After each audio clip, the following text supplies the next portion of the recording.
is the story especially special. This one's written by Deedra Nichole, and I want to get the audience to understand why people should read Deedra Nichole's stories. Oh, I'm special too. I just spilled everything. I'll get it cleaned up by the time we get started. Alrighty, let's roll the credits. Everyone thinks because you're a zombie, you don't know good coffee. Well, they're wrong. There's only one brew that gets my seal of approval. Deadly Grounds coffee is my guilty pleasure. The aroma is so intoxicating. It brings all of my neighbors out of the woodwork. Deadly Grounds coffee. Coffee to die for and zombie approved. It's good to get a little deadly. Use the front door! Oh, they're so disgusting.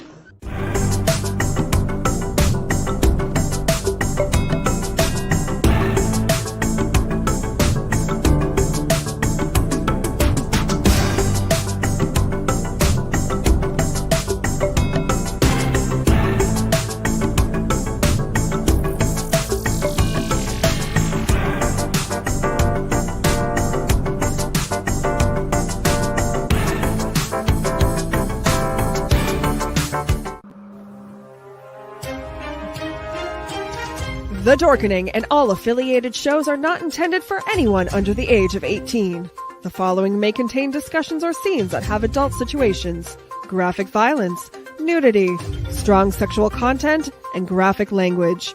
This show is intended for mature audiences only. Viewer discretion is advised.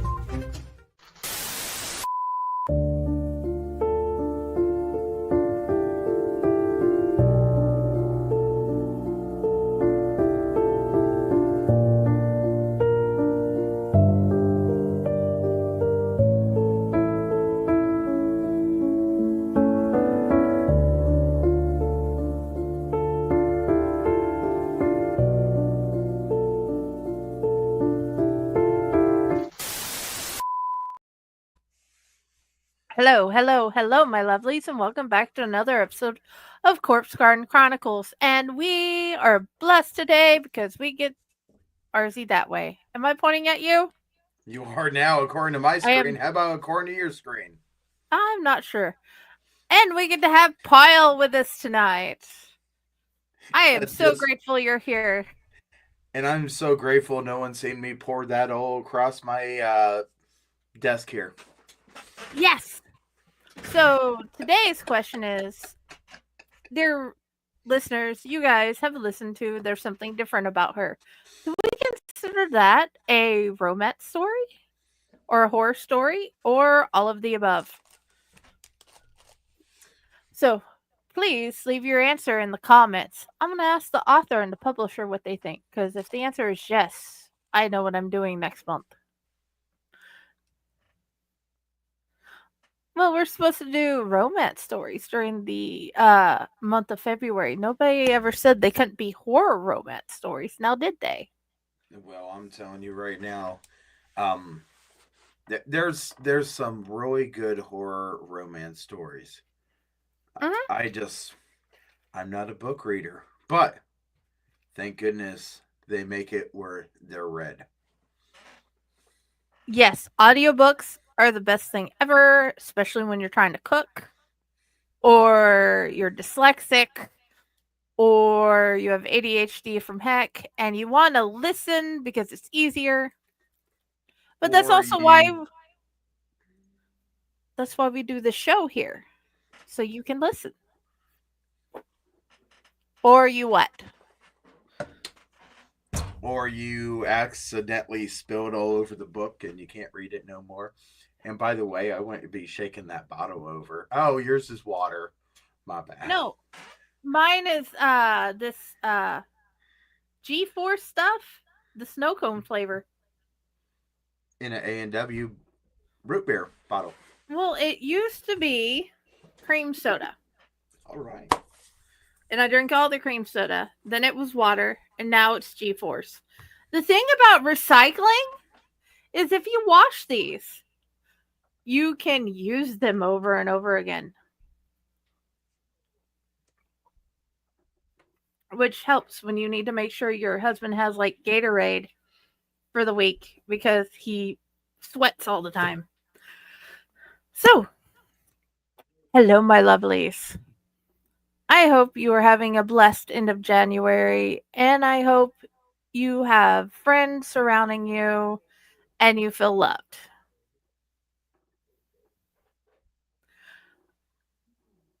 How has your January been so far?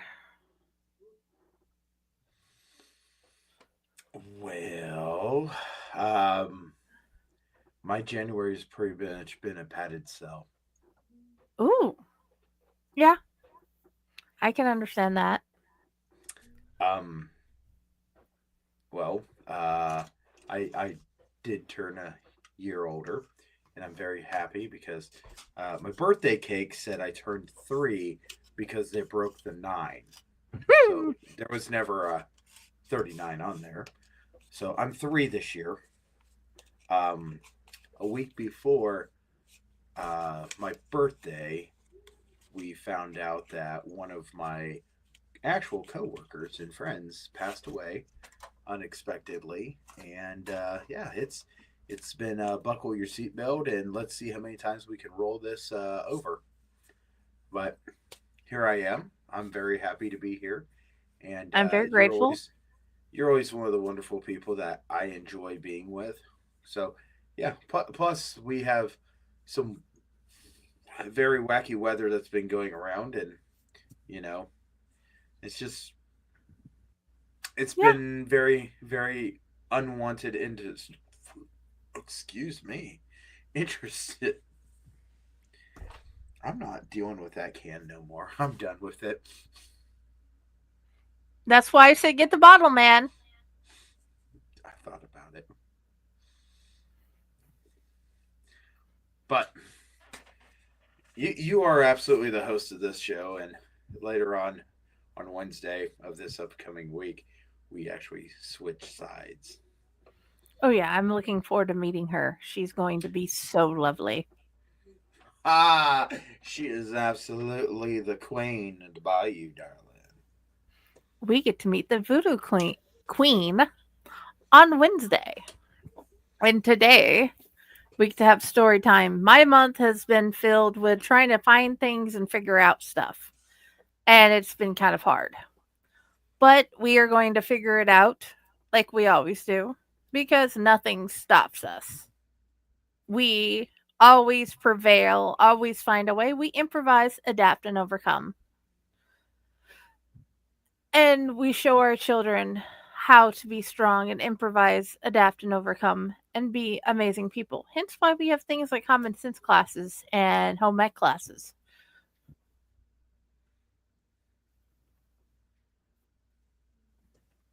So, how about we have the story and then have a little bit more conversation after the story? Well, we're going to have the story, do the commercial break, and then come back and talk some more.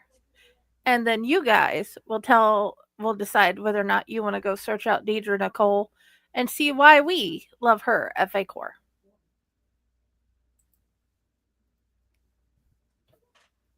Mwah! The Long Night by Deedra Nichole.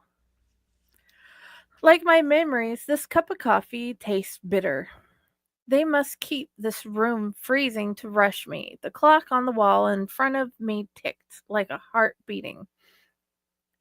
The police officer pushed a legal pad towards me, saying to write in my own words what had happened. My hand trembled as I took the pencil and began.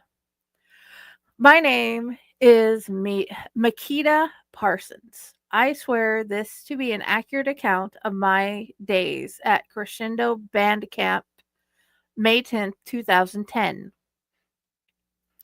Speeding down a 2-lane mountain pass, traveling under the ominous sky, my anxiety grew as the darkening clouds threatened to overtake me. The past winter had marred the twisting road. The mountainsides housed dead trees that clawed at my Jeep as it rushed by them. The banged up guardrails on each side of the road offered a little reassurance for travelers. A lone squirrel scampered under the guardrails just before mile marker 3, driving past, trying to stay on my side of the road. The Jeep slowed. He was there, a man dressed in a tattered black suit, smoking cigarette. He seemed to be walking beside the guardrail. I can't see his face, speeding up, trying to hurry past. My stomach clenched as fear threatened to overcome me. Looking in my rearview mirror, my pulse pounded. He had vanished. They need to fix this road. No lines, hardly enough space for one car in the tight turn. I wonder what the man was doing there. I checked the mirror once more and saw only an empty road. Finally, the familiar green and yellow sign for camp came into view, and a smile tugged at my lips. I can't wait to lead the drum workshops. These past 5 years of volunteering had been fun. I dread when Kylie Santos finally steps down as director. She has really put her heart and soul into this camp. Passing an ancient building, bright arrows driven into the ground were pointing onward. Kylie must have placed these arrows to keep traffic moving in the right direction. Black crows scattered as the Jeep jerked, hitting a speed bump.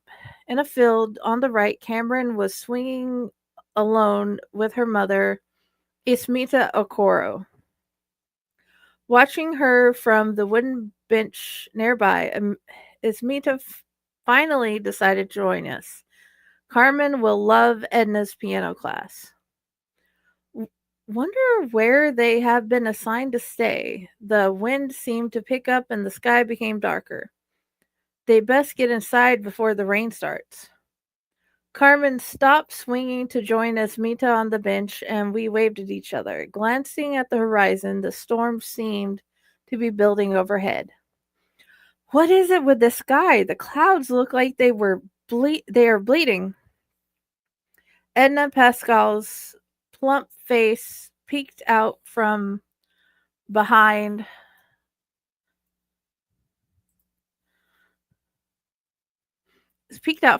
the old winter curtain. She watched me park before moving away from the window to open the door, scolding me as I approached. I said, "It looks like you've brought everything you own." The 2 suitcases dragging behind me made scratching sounds as they scraped along. "I only brought about half my things this year," I replied. We laughed as I heaved the suitcases with a thud onto the doorstep. Embracing, we were startled as a gust of wind slammed the Jeep's door.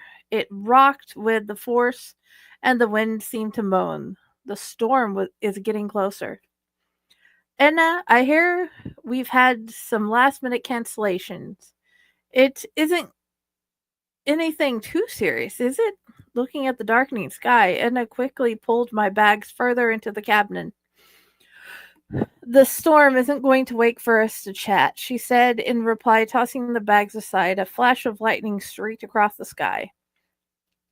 "Makita, the 4 cancellations are nothing compared to these drops of rain," she shouted as we ran towards my silver Jeep. Carrying bags and boxes is the last thing we wanted to do during the storm. We did our best to hurry as those first drops of rain began to fall. Cameron and Esmita were now running through the field towards the shelter. Why had they stayed outside so long? Bugs creeping out of corners met my hands as I fought to find the wall plug that would give me satisfaction. This laptop is going to take some effort to set up. Look at these old plugins. The password for the camp internet hadn't changed for the last 10 years. It was the first thing Edna had obtained when she started volunteering, and now I'm glad to know that bit of insider knowledge. The connection was grinding away as I tried to check my email inbox. Here are the instructions Carly has left for us in the welcome packet. Edna said, "Looks like it's just us again. Staying in this cabinet," she added, smiling. "I bet I can guess who the head piano instructor again." I replied, tapping my nails against the hardwood desk I was sitting on. "You know it," Edna said, handing me the sheet to read over. Edna pulled my costume out of the dry cleaning bag to hang it next to hers on our small coat rack. Glancing out of the corner of my eye, I noticed Edna dusting off my costume. "Is something wrong with it?" I felt odd as she grimaced. Dust-like particles wafted in the air, and I could smell cheap cigarettes. "Have you taken up smoking?" Edna asked, her brow furrowed. My reply was a swift one. One thing I would never do is smoke, and my nose seemed to bring a concerned look at Edna's face. "I wonder how this outfit ended up with cigarette ash all over it." "I could have sworn you were the only one who has used it last year." "I was the only one to use it. There is no way it should have anything wrong with it." "I had it dry cleaned," I said, looking away from the laptop to get a better look at the outfit. "Maybe someone borrowed it in the off season," Edna said with a shrug, and my mind drifted back to the man I'd seen earlier. Why couldn't I see his face? My laptop pinged as the email sprung into my inbox. "You've got mail," Edna joked as she started rummaging through the fridge. "I have an email from Kylie here. She said she doesn't want any more drama, and all the complaints should be addressed to her only," I said as I reached to take the drink Edna offered me, and noticed flies buzzing around the window. We had a few glitches, nothing big really. Kylie did scream at me during the setup. Seems I am a horrible volunteer and dragging her aura down because the grand piano is broke and I can't tune it, Edna said, then giggled while making a swirling motion in the air with her finger. "Are you joking?" "No, unfortunately, I am not joking. One of the grand pianos needs new inner parts and I'm not able to fix it," Edna responded as she reached for the fly swat. "What is it with this year with these bugs?" I asked, watching her kill a dozen flies with one swat. "Beats me. It has been awful these past 2 days. Seems to be getting worse," Edna said, taking another dozen flies with another swat.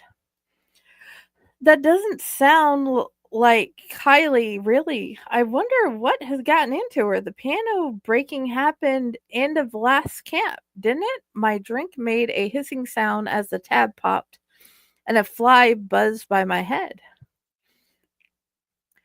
"Yes, it had been broken since the last day. I still can't understand what caused it. One moment Tony is playing, and then it made a horrible noise. When we looked at it, it had claw marks all inside it, and no sign of an animal. Kylie took pictures of the damage. She must be under a lot of stress, or she wouldn't have screamed in front of everyone in the orchestra hall over it." Edna took a seat on the bed, trying to relax. "I'm so sorry she has been so nasty. Maybe she will calm down once we get the program going," I replied, trying to comfort her. We can hope." "Makita, have you noticed all these bugs? I can't believe how bad they are this year." Edna crushed a spider with her rolled up newspaper and flicked it in our trash bin. "Yeah, they seem aggressive too. I think that fly stung my arm. You should have kept the fly swatter out," I replied. "Are you okay?" Edna asked as she leaned to retrieve the first aid kit beside the bed. "I will be. Looks like I need to put some cream on it, though. I hate bugs. We best hurry because it's almost time to go eat," Edna said, looking at the small travel clock sitting next to her. "Come on, Edna. We don't want to be late, and bring the aura down." Edna pulled the door shut and laughed. "Hey, now, Makita, what is all the drama you got going on here?" came Edna's witty reply. We laughed as we walked under our umbrellas down the small hill towards the dining hall. "I will introduce you to Asmita and Carmen when we get inside. I am sure they are already in line for chow. I pointed them out and made introductions as we stood in the buffet line. After the meal, Carmen sat silently engrossed in her mother's tablet, playing a game and didn't acknowledge us. Ismida seemed tired and out of sorts. Paul just phoned and said another of our goats had died.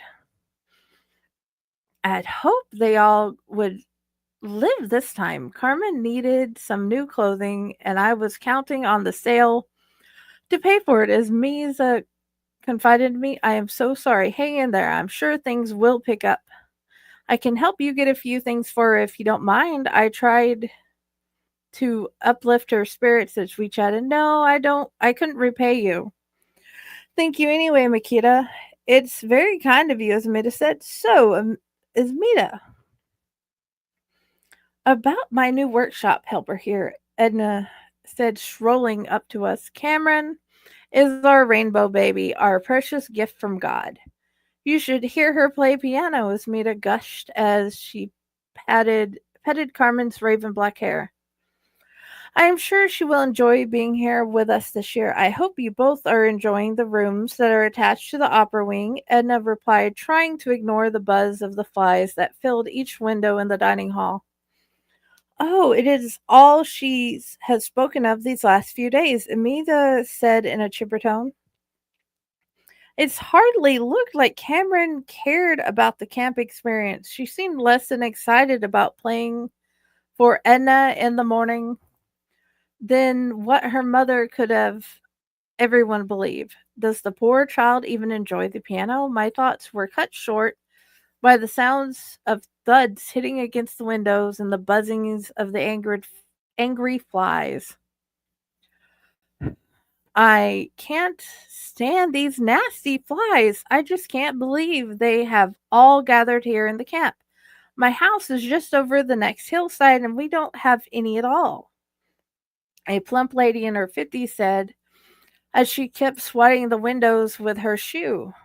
Now, dear, you know you can't kill them all like that. Why don't we go look for some fly spray and strips to hang up? The equally plump man said as he patted her shoulder.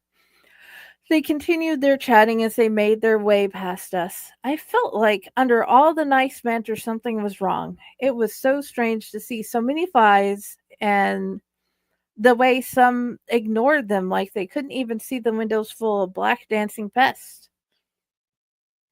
My body tensed as I watched the storm clouds drifting like a red background that the flies seemed to fight to touch. I feel sick watching those flies. Maybe we should have ate somewhere else tonight. The infestation was more than the small bump in the program. It felt as though something was trying to tell us just to leave. Death was here and the flies knew it. A chill crept up my spine as I looked over the dining hall and those in it. I should just run away and not look back. Something is so wrong here.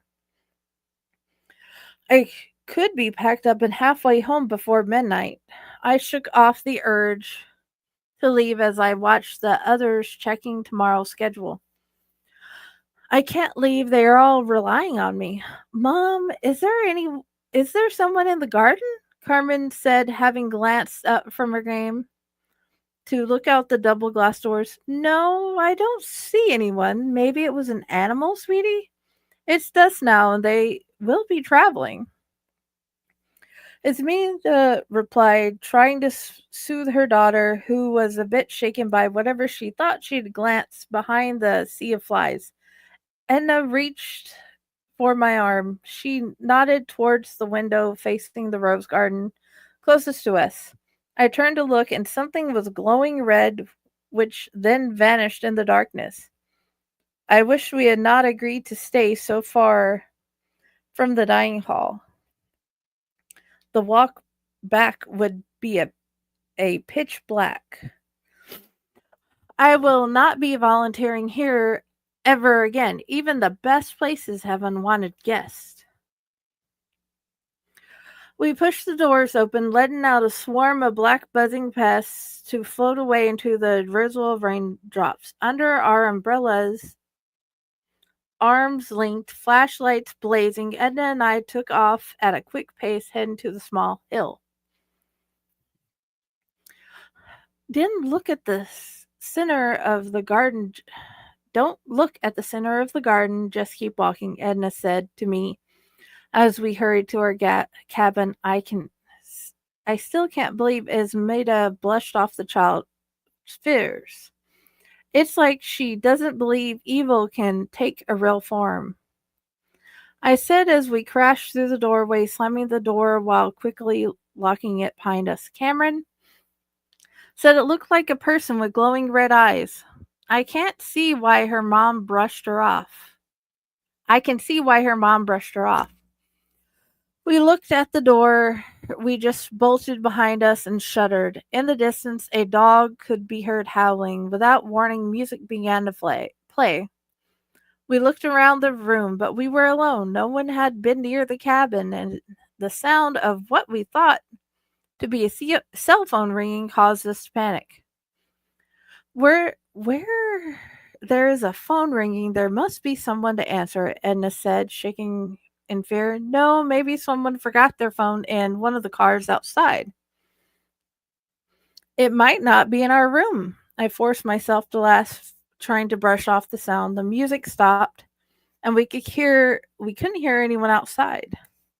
Managing to calm ourselves, we took turns taking our showers and getting ready for bed. Edna grabbed a few snacks before saying, "Did you see the new handsome flute player?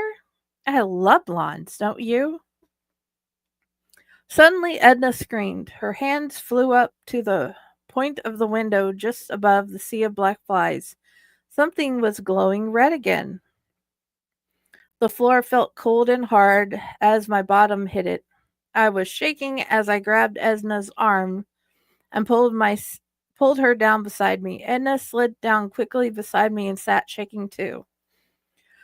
"There is something out there," Edna whispered in a choked voice as we held hands and started praying. We tried to bolster our courage. We knew our cell phones didn't have signal, and the one phone Camp provided was dead because we all checked it earlier. "Edna, I doubt locked doors work against whatever that creature is." My voice sounded raspy as I spoke. Edna whimpered and I took a deep breath. She will not like my next suggestion at all. As we sat, hands clasped and praying, thinking in turns, the music started and stopped again.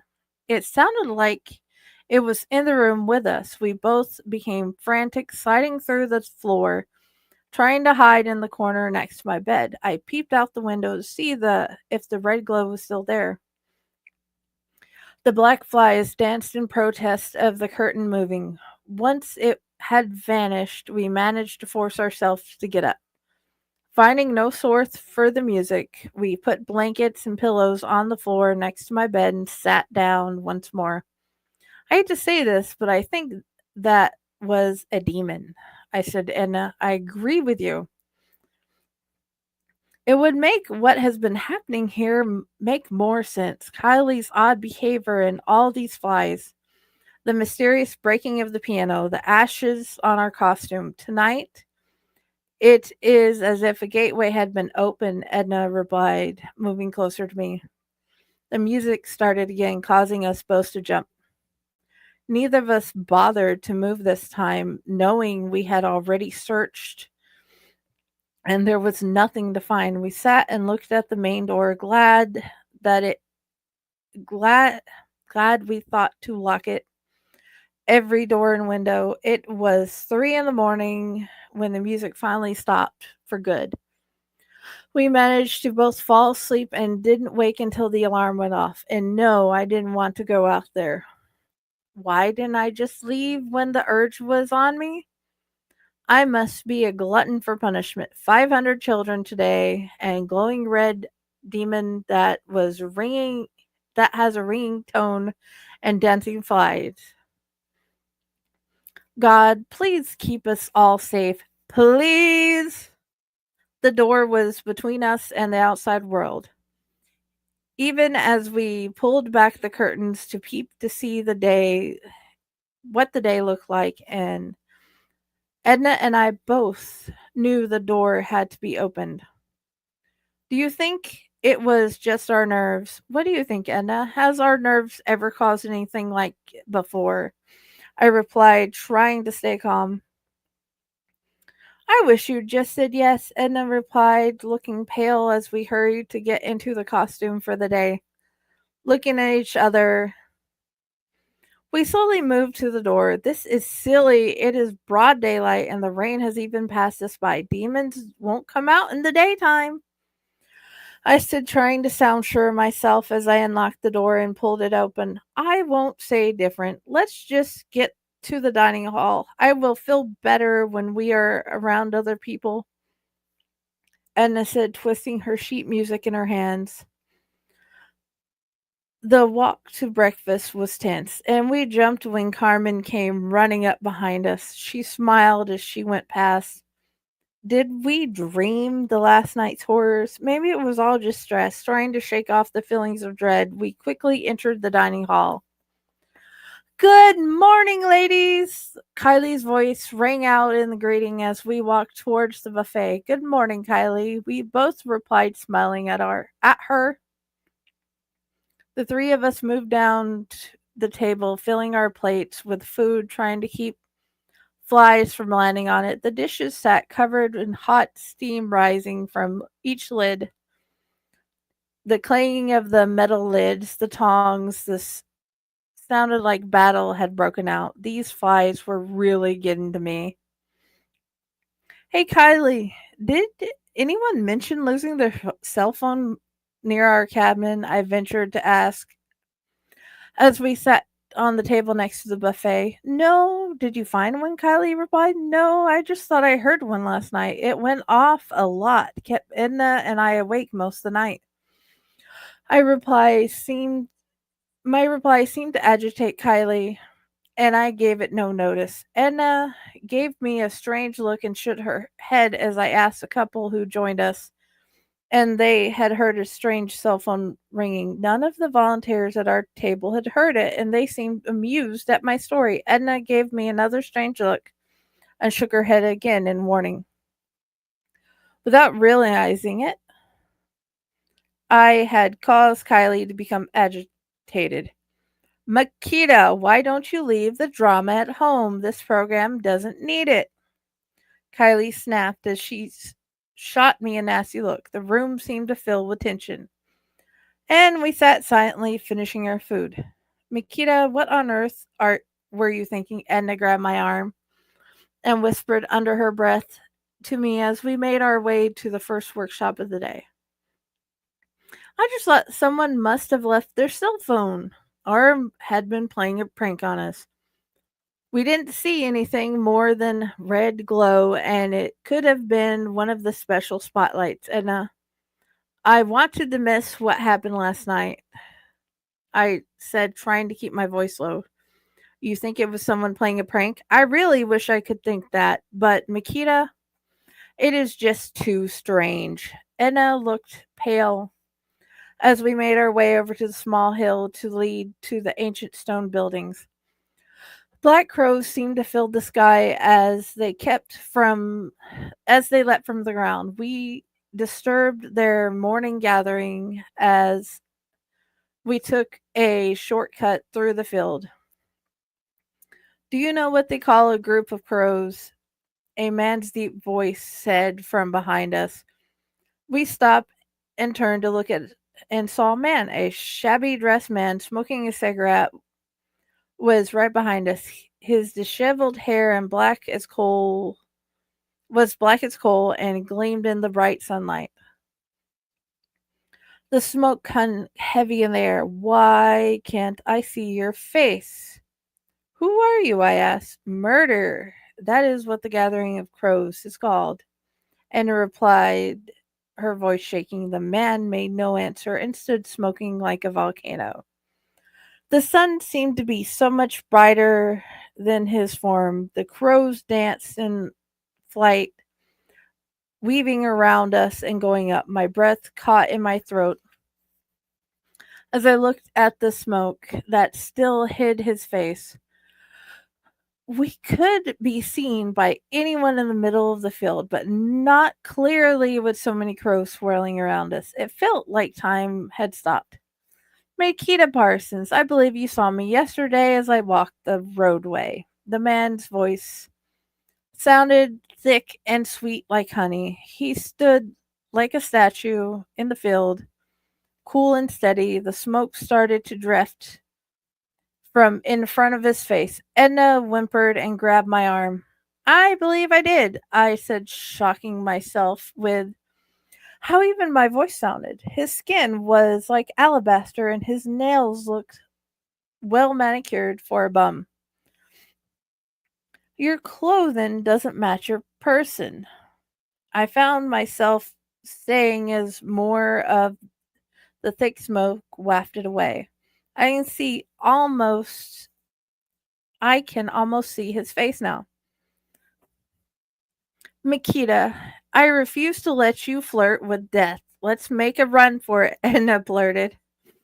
He stood there, smiling at us. His dark, molasses-colored eyes seemed out of place in his alabaster-white face.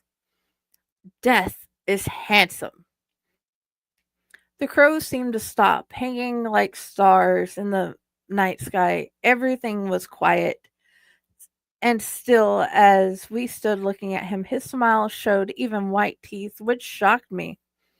He smelled of cheap cigarettes, sounding like thunder drums beating ripped through the hair. The crows scattered with a blink at the now blinding sunlight that blasted us. Death was gone. Makita, did that really happen? Edna whispered. I just shrugged and motioned for her to keep moving. The day slowly went by. We found ourselves dodging death and walking on pins and needles around Kylie. It was our last day, and the showdown was unavoidable. I don't appreciate you praying against me, Kylie screamed. What are you talking about? Edna made the mistake of asking. You both know what I'm talking about. You think I don't know? Kylie raged once more. Then her eyes glowed red. The music started to play as a mysterious unknown cell phone rang again. Kylie's eyes seemed to return to normal as she said, You'll want to answer that. Then we hurried inside the cabin, glad she had walked away from us. We packed quickly and cleaned the rooms. We both knew our time at camp was over. It had been 4 years now, and we had both moved on. Neither of us returned to the CBC to help with workshops. I have refused to answer Kylie's emails. The last one was May 3rd, 2014. And it seemed all like the others. She was once more asking for volunteers to come help at camp. I deleted it. You can see it in my trash folder. It was hard to believe that the dead body of Kylie Santos was found horribly decomposed. Questions have surfaced about who was running the CBC. It couldn't have been Kylie. She had been dead the whole time, her cell phone held tight in her hand. The ringtone was a music score, the same one we had heard in our cabin since 2010. Edna and I can't explain what had happened the last time we volunteered. The police investigation that was underway had brought me here today to give a statement. I can't shake the feeling that something evil had been loosed on the camp. Earlier that same day. You can't tell me we saw a demon, Edna said to me. I know that. I know we can't make anyone believe what we saw. I can't believe Esmita is lying about it. She spent so much time with Kylie these last 4 years. How can she bold-faced lie and say Kylie never was there that year and that she had never met her? I tugged one of my cornrow braids in frustration as I spoke. Are you going to the memorial service? Edna asked, her voice betraying her fear. Yes, I think we need to go. We were once Kylie's friends. You're right. I hate to admit it because I am scared of the thing that is still out there. Edna stood holding her clasped hands in front of her face as tears filled from her eyes. Whatever happens, we must have faith in God is with us. We can't let fear stop us from doing what He would have us do, I said as I placed my hands on Edna's shoulder, trying to comfort her. Amen, Edna whispered. With discovery of Kylie's body, CBC was thrown into turmoil. Questions had to be answered. How could any of them say that Kylie was working there with them for the past 4 years? Her decomposed body told a very different story. Laying just opposite of the guardrail down the steep hill near a mile marker 3, Kylie had been ripped apart with her hand left clinging her phone. She would have never found a rock been found if a rock hadn't crushed the guardrail, causing it to need to be replaced. Without any choice, the workers had to grub out the hillside safety and restore it. Kylie didn't show up for the board meeting that day, but her dead body did show up in the morgue. The church was packed as Makita and Edna made their way to light the candle next to Kylie's photograph. The church was beautiful with all the flowers and candles. Over 100 people, shocked and confused, came to pay their respects. Makita could see Esmita encouraging Carmen to play the piano for everyone there. Go on, Carmen, and play. Kylie loved you best, and you know she would be pleased to have you play for us, Esmita said, scolding Carmen for hesitating to indulge the crowd. It doesn't seem right. Kylie is dead, and I shouldn't distract them from her memorial services. Carmen replied, looking upset with her mother. Go on, Esmita hissed, shoving Carmen towards the piano. Makita caught sight of the red glow forming in Esmita's eyes. She grabbed Edna's arms, giving it a squeeze. Edna, too, saw the light. Both women quickly backed away and hid in the cloud. We must get out of here now, Makita said, as she tried to stop the rising panic inside. Something is wrong, Makita, Edna started to say. Kylie's photograph was sitting in a sea of lit candles. Sound of piano playing sadly could be heard coming from inside the church. A man dressed in black with pale skin and bloodshot eyes took a long draw on his cigarette as he stood waiting next to a silver Jeep. The end.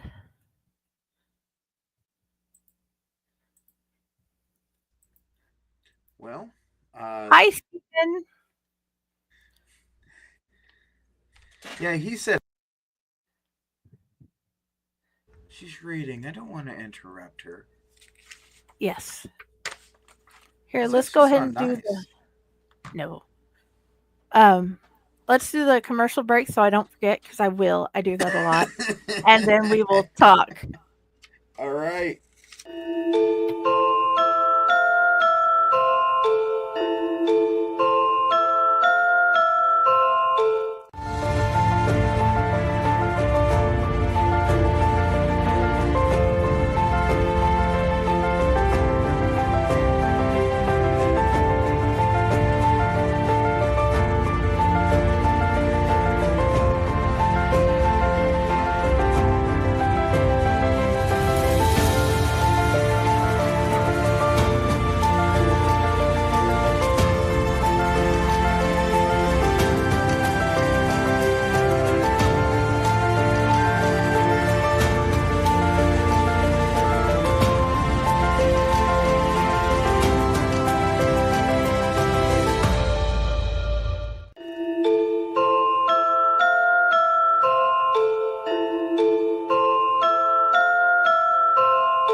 Greetings and shabibans. We are the Retro Reductopus Cephala Podcast, a long-form bi-weekly show that celebrates all the things that made growing up awesome. Yeah, that sounds good, but I don't know what all those words mean. I think what Parasite Steve's trying to say is that on Retro Reductopus, we explore a range of retro goodness, from toys, video games, and movies, to cartoons, and even snacks and school lunches. Oh. And we do it all with a positive spin, a slew of killer guests, and some very adult language. And you know what else is cool? No. This crazy show is part of the Your King Podcast Network with new episodes every Tentacle Tuesday. What's that? And if waiting 2 weeks for a new episode gives you a sad, know that we drop bonus episodes all the time, like the off-format Crow's Nest and an interview series we call The Brick. You can listen to Retro Reductopus on Apple Podcasts, Spotify, Stitcher, or any app that's cool enough to carry the only show that celebrates all the things that make growing up awesome.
Hello.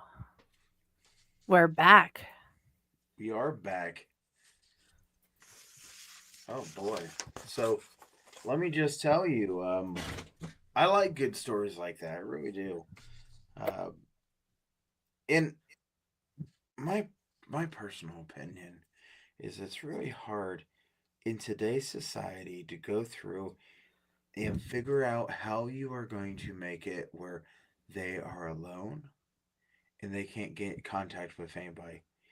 And it just seems like the number one way is there's no reception.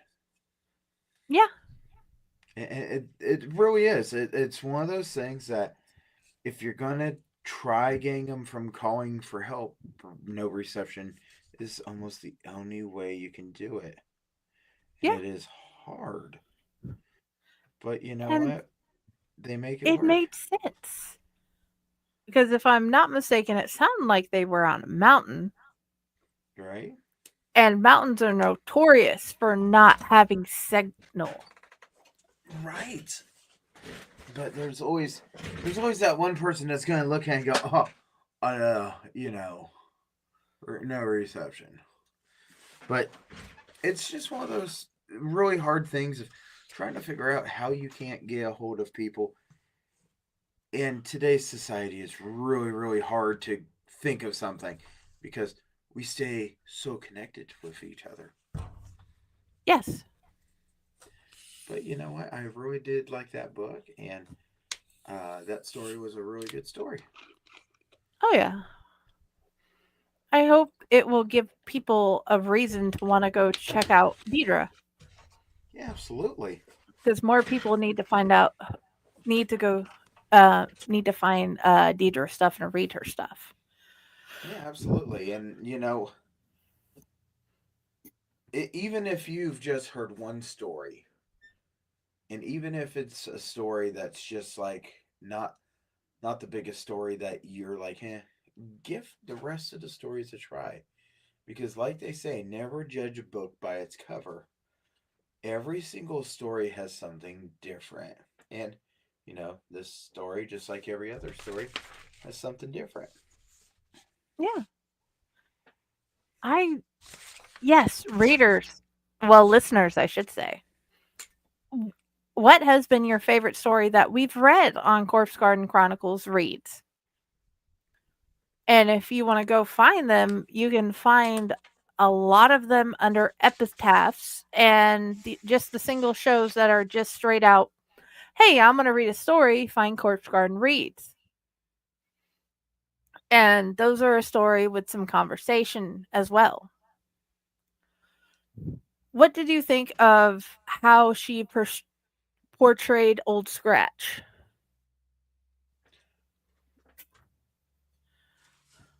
I liked it. You liked it?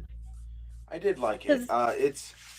It's one of those things that, when you're portraying something, it's hard sometimes to get details out, and I liked how she did it. Because unfortunately, it never occurred to her he was trying to tell her something important before she got there. And it didn't occur to her after the thing that she needed to go back and look where he was trying to show her to look. Yeah, well, sometimes when you encounter a character or something like that, sometimes you just want to go away from that character. Yeah. Whereas he was trying to explain to her, hey, that's not her. And even though he couldn't come out and say it. And yeah, I love that. That is so much. There are things to explore in that story, like why didn't they realized it was death, but why didn't they go back and look where he tried to get them to look, where he tried to tell her, hey.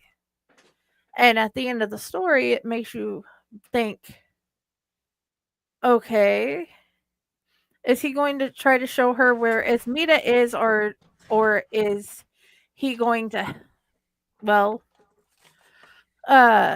is she about to die?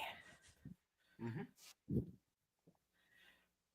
And the whole band cap thing, that was cool. Being in a camp situation without, well, a slasher. That was really cool.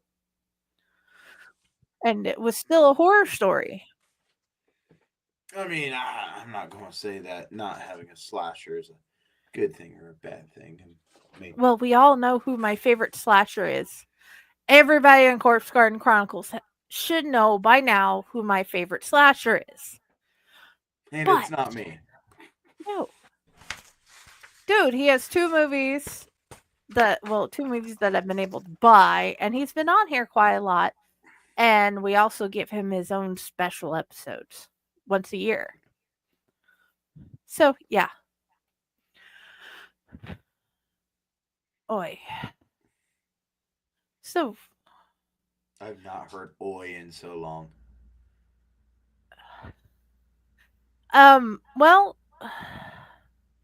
we've reached that time of year where I'm starting to where their deaths has happened. You know? And we're getting back to their the anniversary of their deaths, and I have things that they said go through my head randomly, and he would say oi a lot. Or that stupid joke, let's talk about something happy like leprosy, that sort of thing. So, yeah. For my grandfather, it was always, what a guy should have done was, and when he says that, I always remember him saying that and me thinking, well, why in the heck didn't the guy do it? Because you were the guy. You want to know why? Because he didn't think about it until after he'd already done the other thing, It's one of those, hindsight is 2020. And he's trying, in the best way he could, he was trying to teach you how to critically think. Well, this happened. I didn't do that, but I should have done that. In his way, he was trying to help you learn how to critically think. But he probably never thought about it being, hey, I'm trying to help him learn common sense or other things like that. Something along those lines. So it was his way of teaching you. Well, he also taught me that not every project needs to be completed. In fact, I don't think a single project was ever completed. Well, some products don't need to be completed. Some do. It all depends on the project. Some projects you just look at and think, I don't think I can do this. I need to find somebody else to, or I need to walk away and never look at it again. Well, he walked away, all right. Unfortunately, he wasn't able to walk back. Unfortunately, But, you know, yes. It's okay, because cheers to him and cheers to your loved ones. And Ditto. we are the keepers of the stories, and we are Oh, the yeah. ones that will always remember the good, the bad, the beautiful, and the things that look like my face. Ugly. You're not ugly. You're very cuddly. Cuddly, maybe, but very ugly. It never occurred to me to call you ugly. Well, Furry, cuddly, odd, fun, but not ugly. odd. We'll play that odd. I am very odd. Dude, I have a show called Corpse Garden Chronicles. Nope, that's not odd. Okay, Odd I guess is right before we start a show, pouring pop all down your computer table. so. We're having to clean out the closet to get ready for things, and somebody hit my drink, and I cried. I cried a lot. That looks like a piece of equipment. Yeah, it was a very important piece of equipment. And let me just tell you right now, speaking of equipment, I'm missing bits and pieces of my equipments.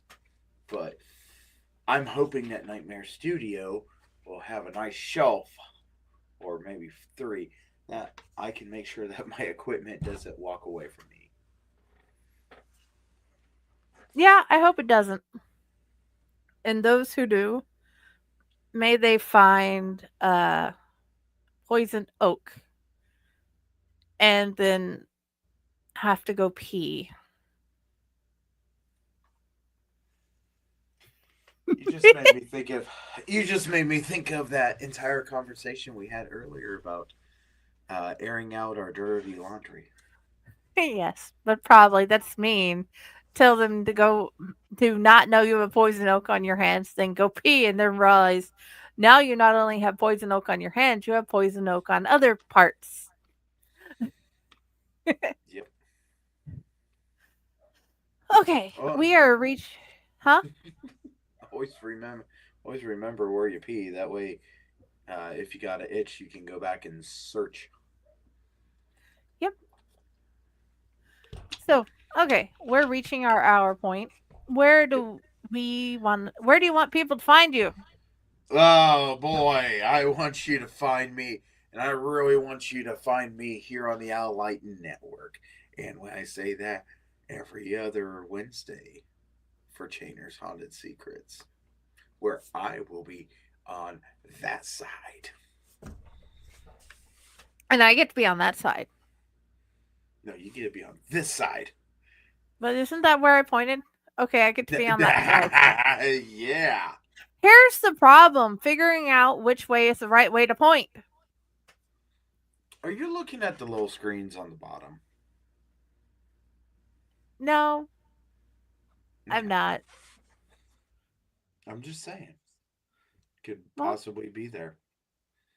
Either way, you can find me at Outlight Network. You can find me at Fae Corps. You can find me at Jennifer Elliott, my author page, and Friday with the Library in the Blue Box, and a whole bunch of other places that you will probably find me, but not know it's me. Okay, guys, please remember, it's okay to mourn them even after they've been gone for 25 years. It doesn't matter. There will be days where it's all fine. It's all great. And there'll be a day that happens where it feels like it just happened 25 minutes ago and all you do is cry. And that's fine. That's how grief works. And please, also, don't stop reading horror stories. Ever. Find new ones. And we will share them. But next month, in February, we're going to share not only romance, but romance horror.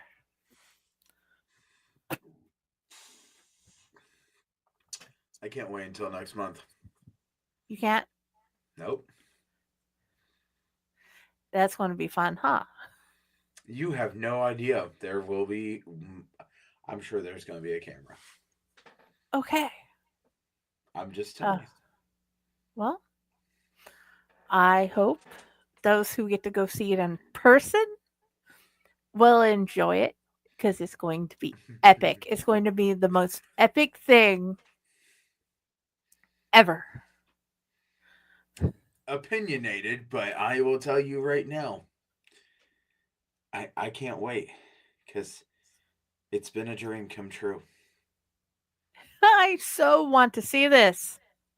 I'm sure you will. Okay. Good night, everybody.